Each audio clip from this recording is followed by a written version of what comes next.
beloved. It is good for us to be together. So we're looking at Eucharist. We are contemplating Eucharist. We are risking Eucharist. And ideally, we are becoming Eucharist during these 2 months of our grace adventure, year of adventure.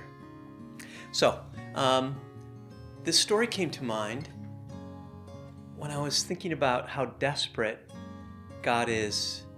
You know that phrase we've been using when to capture the essence of Eucharist is God saying, "You want some of this," and literally breaking big chunks of God off and giving God's self to us. So in light of that, this story came to mind. I am in Richard Rohr's Living School at the time, and it's a 2-year program. I was in part of the first cohort of people going through the school. I was very excited about it, and the way it worked was we went down for 4 long weekends over the course of every year, and then we went down for 1 week of like an intensive. And none of us ever had done this before, and he hadn't done it before, so it was all like a mystery to everybody. So they asked us to sign up for what week we want to go for the week-long intensive down to Albuquerque. And unfortunately, the only weekends I could go were in early January or in May. And so I figured, how many people are going to sign up to go to Albuquerque in January? Everybody. Like, why wouldn't you want to go to Albuquerque in January? Who's going to sign up in May? Nobody. So I assume I'm going in May, which was like the last possible week. So I'm gearing my studying, assuming I'm going the last week.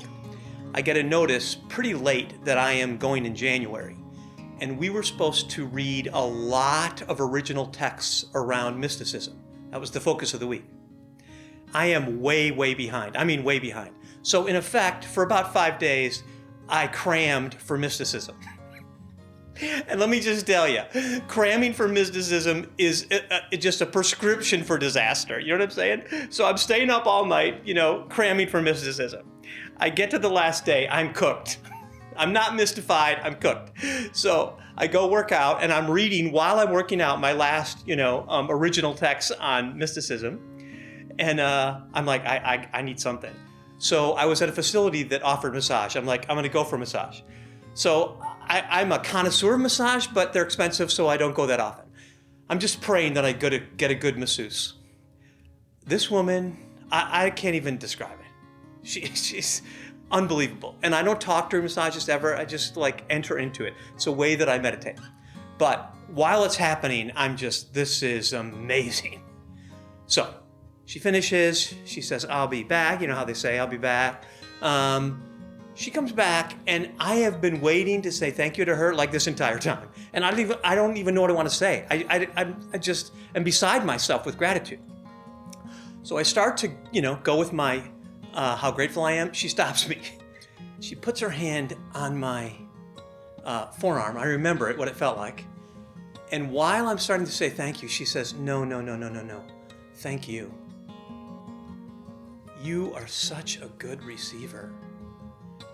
And my capacity to do what I want to do in my work is utterly dependent on people receiving it. And you received the gift that I wanted to give with so much grace. So, no, thank you. And I thought, that's what God... We thank God for the Eucharist, but God thanks us for receiving the Eucharist. Like, you have no idea how desperate I am to give myself to you. And my very existence is contingent on you receiving the gift that I want to give, which is me. And so you can thank me if you want, but I'm going to thank you first. Thank you. You're such a good receiver. So the next time we receive Eucharist, could we imagine God's delight? And that the thank you, our thank you, comes only secondary to God's thank you for us receiving God. It's crazy, but God is crazy. Love is crazy. It's extravagant. It's ridiculous. It's scandalous. We are in relationship with a God who thanks us for receiving God. Oh, man. And then I flunked mysticism. You know what I'm saying? I was in the blue group, the mysticism blue group, but I came out of it with the story from the YMCA before I got to Albuquerque. So on behalf of God, if I may be so bold, and I am, thank you for receiving God and subsequently becoming God. Let's celebrate each other as Holy Communion on February 5th for our afternoon of reflection.